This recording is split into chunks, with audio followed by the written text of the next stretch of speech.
बिस्मिल्लाहिर्रहमानिर्रहीम। आज हम प्रोबेबिलिटी का एक और क्वेश्चन सॉल्व करने जा रहे हैं जिसमें हमें गिवन क्या है और उसके मुताबिक हमने क्या चीज़ें सॉल्व करनी है, हमें कंडीशंस क्या दी हुई हैं उसको हम देखेंगे। सबसे पहले क्वेश्चन को समझ लेते हैं। ऑफ 12 एग्स इन रेफ्रिजरेटर, 12 अंडे हैं, ठीक है। 2 आर बैड, उसमें से 2 ख़राब हैं। फ्रॉम दीज 4 एग्स, उन 4 एग्स में 4 एग सेलेक्टेड हो गए हैं जिनमें से 2 बैड हैं, टोटल 12 अंडे हैं। At random to make a cake, एक केक बनाने के लिए। What are the probability that exactly 1 is bad, at least 1 is bad. अब ये 2 हमें कंडीशंस दी हुई हैं जो हमने सॉल्व करनी है। सबसे पहले हम लोग इसका जो है, जो क्वेश्चन के अंदर गिवन डाटा है उसको निकाल कर लिख लेंगे। 12 एग है टोटल, जिनमें से 2 बैड एग हैं, ठीक है। बाकी 10 जो है वो गुड एग है। और चूज़ कितने हुए? 4 एग्स, ठीक है। अब हमने इसके मुताबिक जो है नेक्स्ट वर्क करना है। तो सबसे पहले हम जैसे करते हैं, हम बताते हैं कि हम ओवरऑल जो टोटल दिया हुआ होता है या ओवरऑल टोटल में जो सिलेक्ट हुए होते हैं, सबसे पहले हम उनका कम्बिनेशन फाइंड करते हैं। 12C4, 12 टोटल हैं, उनमें से चूज़ कितने हुए? 4, ये लिख लिया। अब आ जाते हैं इन दोनों कंडीशंस पे। उन्होंने कहा एग्जैक्टली 1 बैड एग, ठीक है, एग्जैक्टली 1 बैड एग है। अब टोटल बैड एग कितने हैं? 2 में से 1 बैड एग है। बाकी जो 10 है उनमें से जो 3 एग यहाँ पे चूज़ हुए हैं वो 3 बिल्कुल ठीक है, यानी कि 2 में से 1 बैड एग निकल गया। बाकी जो हमारे पास 10 है गुड एग, उनमें से 1 निकला है, बाकी 3 यहाँ पे मौजूद है, ठीक है।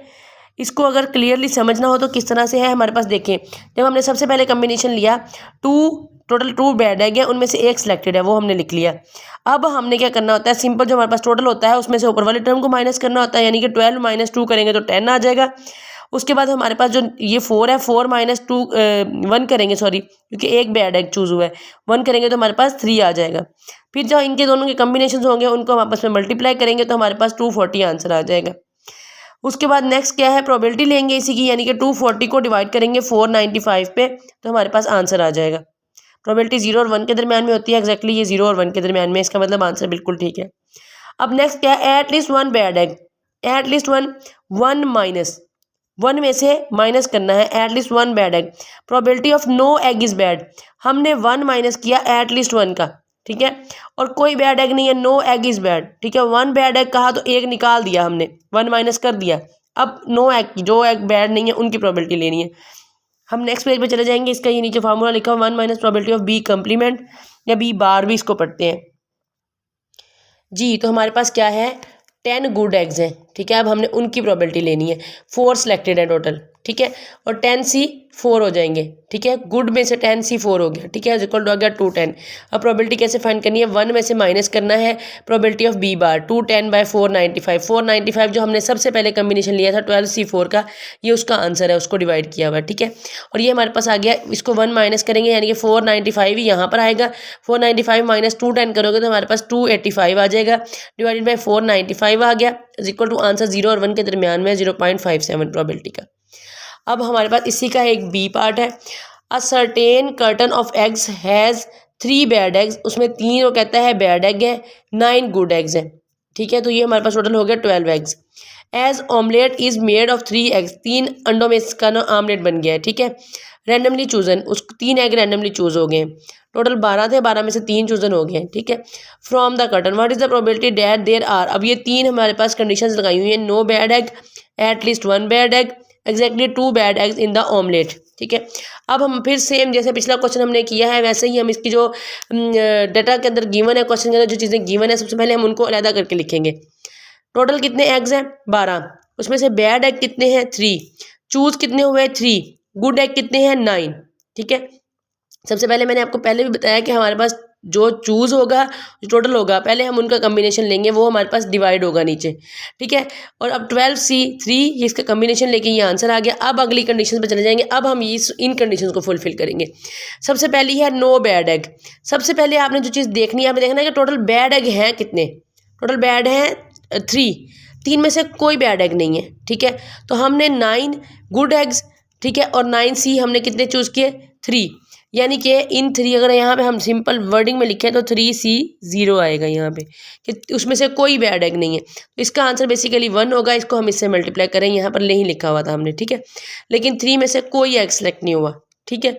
और बाकी जो गुड एग हैं उनको हमने साथ ले लिया, क्योंकि अगर तीनों में से कोई सिलेक्ट नहीं हुआ तो बाकी 9 के 9 गुड एग्स में से 3 के 3 चूज़ हो गए होंगे, तो वो हमने ले लिया। तो ये हमने बेसिकली 84 आंसर आया इनका, और इसको हमने प्रोबेबिलिटी फाइंड की है नो बैड एग की, वो 84/220 आ गया 0.38।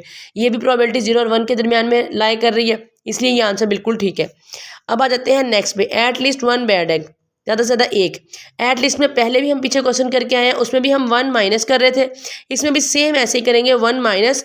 और ये जो बैड एग है ना, इसकी प्रोबेबिलिटी नहीं लेनी फिर हमने, जब हमने एट लिस्ट 1 का 1 माइनस कर लिया है, अब हमने लेनी है जिसमें बैड एग नहीं होंगे, सेम पिछले क्वेश्चन की तरह।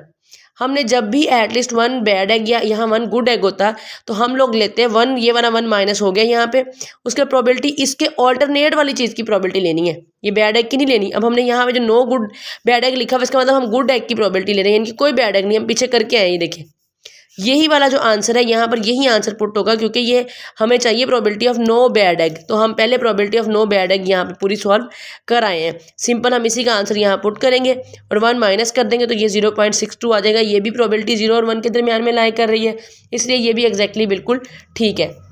अब चले जाते हैं इसके थर्ड पार्ट पे, exactly 2 bad egg in the omelette. Omelette में 2 बैड एग है, ठीक है, तो मतलब यहाँ पर टोटल बैड एग कितने हैं 3, और उसमें से 2 बैड निकला है। जब चूज 3 हो रहे हैं, 2 बैड एग निकला है, तो पीछे बचा सिर्फ 1 एग। अब इसको सॉल्व कैसे करना है वो देख लेते हैं। अच्छा जी, यहाँ पे हमने be the even that exactly 2 bad egg in the omelette. अब मैंने दोबारा फिर से इनको लिखा है। टोटल बैड एग मैंने पीछे आपको भी दिखाए हैं 3 थे, गुड एग कितने हैं 9, सिलेक्टेड कितने, टोटल सिलेक्टेड कितने थे 3, उनमें से 2 हमने बैड एग के लिए ले लिए, बाकी पीछे कितना बच गया 1, यानी कि 3 बैड एग में से 2 बैड एग यहाँ इस कंडीशन के मुताबिक निकल गए हैं। बाकी 9 गुड एग में से सिर्फ 1 एग, ठीक है, 9 गुड एग है, उसमें से 1 एग, टोटल 12 एग है। ये हमारे पास इनको मल्टीप्लाई करने के बाद आंसर आता है 27। फिर हमने सिंपल प्रोबेबिलिटी में पुट कर दिया इसको। 220 में दोबारा बार बार बता रही हूँ कि हमारे पास शुरुआत यहीं से होती है। ये 220 यहाँ पे हमने डिवाइड कर दिया और हमारे पास आंसर आ गया 0.12। ये भी प्रोबेबिलिटी 0 और 1 के दरमियान में लाई कर रही है, इसलिए हमारा आंसर बिल्कुल ठीक है, एक्यूरेट है।